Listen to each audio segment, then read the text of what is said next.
Hello there, guys. Welcome back to the Stamford Voice. And finally, the international break is over, and we are back to back games. We will be watching our blue play once again. And the beautiful part is there is no other international break until next year, March. Wow. Now, let's talk about Burnley versus Chelsea because tomorrow is going to go down.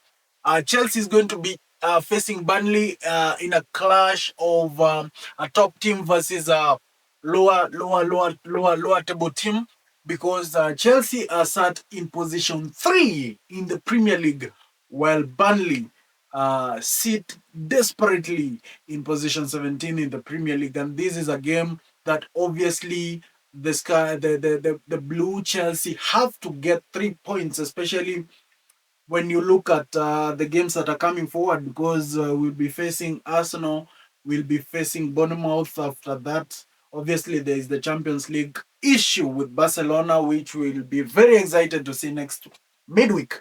But now it's all about Chelsea versus Burnley. Now, I want to start by talking about Enzo Maresca's press conference because he didn't have so much news to give us other than the team news. Now, I want to start with a little bit of positivity because there's a lot of negativity, especially in that whole issue of the team news. Because of course, our star boy is not yet back. So I want to start with the positive news because number one, Liam Delap, of course, he was fit before the international break, but right now he's fully fit, and I beckon he's going to be starting against Burnley. I reckon he's going to be starting so many games for us now because he has been in the rhythm for a few weeks now. So he's fully integrated back into the team, and that is beautiful to see. We have another beautiful option in defense. You remember before Benoit Badiashile got injured, he had I think 2 or 3 amazing games, and we felt like, oh, we got a replacement for Levi Colwill, but again, he didn't last long. He got another muscle injury. But the beautiful thing is that Benoit Badiashile is back into the Chelsea team, and he could even start tomorrow. So that is fantastic news, especially going through this period, which is very packed with games, by the way, playing at least 2-3 games every week. So it's so good to see Benoit Badiashile come back, especially when he left on such a high note. So you think getting back Benoit Badiashile gives us even more options, gives us even more strength, even to rest players in that back line. And that is beautiful to see. Now, let's talk about the super Cole Palmer. I think there's a saying that says it is the hope. It is the hope that kills a man, ladies and gentlemen, because we have had several weeks without Cole Palmer. All of a sudden, when the international break is about to end, we are starting to hear that, oh, Cole Palmer is back on the grass. Yeah, journalists reporting that Cole Palmer is back training with the team, and all of a sudden we start getting excited that we'll be able to see that combination between Cole Palmer and Estêvão William. And rightly so, even Cole Palmer himself posts himself in the dressing room, showing that he's charging back to match fitness. And we are looking forward for Cole Palmer. Obviously, we didn't expect him to maybe start against Burnley, but we thought against Barcelona he would be back.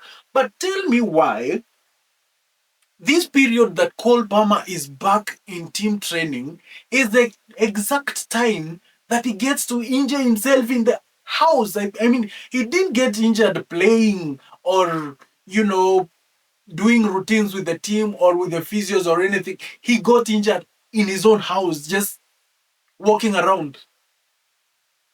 Why didn't he get injured when he was already out for the groin injury, so that they would all heal together? Because that was an injury that was unrelated to football. He was at home. It was a natural injury, something that can happen to anyone. Why did it have to happen when we were excited to see Cole Palmer back? Why didn't that injury happen when he was out for groin injury, so that by the time the groin injury is healing, even the toe is getting well. It is the hope that kills a man. Because if we didn't have the news that Cole Palmer will be back after in this period, then we would sort of be, still waiting. But once the hope grew and we expected our super Cole Palmer to come back, he now gets another very unrelated injury. I mean, that was so sad, but we'll see. We'll see. I think Cole Palmer is going to be out for at least 3 weeks. I think he's going to be out for 3 weeks, because if it's the small toe that is fractured, for that toe to first of all heal such that he can put on the boots, and secondly heal such that he can hit the ball with that side of the boot and not feel pain. I think it's so sad to say, but I think Cole Palmer is gonna be out for a few more weeks, maybe 3 weeks. But we will see. Now, I don't want to waste a lot of time. I have said this is very clear. Chelsea start in position 3 with 20 points, and I want to make this very clear, because position 9, I think, position 9 is set by Bournemouth, who are at 18 points. So if Chelsea fail to win against Burnley and Bournemouth win their game, then we could easily roll back to position 9 and Bournemouth could run to position 3. So really, we are in a good position, but we have to keep winning games to remain there. And this is a game that is a must win. A draw is unacceptable. So we have to beat Burnley tomorrow. No questions asked. Okay? Now, let me give you my lineup. Because obviously, the things that we have to consider is, number one, this is a game that is a must win. We must win this particular game. That is number one. Number two, we have three serious games coming up, and the obvious ones is Barcelona in the midweek and Arsenal in the weekend, and then thereafter I think we have maybe Leeds and then Bournemouth. I'm not quite sure. So we have to get these 3 points, because you're not sure what is going to happen against Arsenal. You're not sure what is going to happen against Bournemouth. So this is a 3 points game and we have to win it. And that's why I've started with a semi-strong lineup and I've rested some players here. So obviously, Robert Sanchez, as usual, start in goal. Marco Correa selects himself at left back because he's a super strong player. Obviously, Enzo Maresca might choose to rest Marco Correa because he played 2 games with the national team, and because this is a less opponent, of course, Burnley sat in position 17, but I wouldn't do that because we have a higher chance of winning against Burnley than we have winning against Arsenal. So I would make sure that we win this particular game first. So Marco Correa for me starts. Then in the left centre back position, I would start the Beno Badiashile, who just came back from injury. This is because I want to rest Wesley Fofana, so that perhaps Wesley Fofana can be able to play against Barcelona and play against Arsenal. So I will start with Benoit Badiashile. I'll start Trevor Chalobah, who also did not start against England. So he is quite fresh enough to even play all the 3 games, that is Burnley, Barcelona and Arsenal.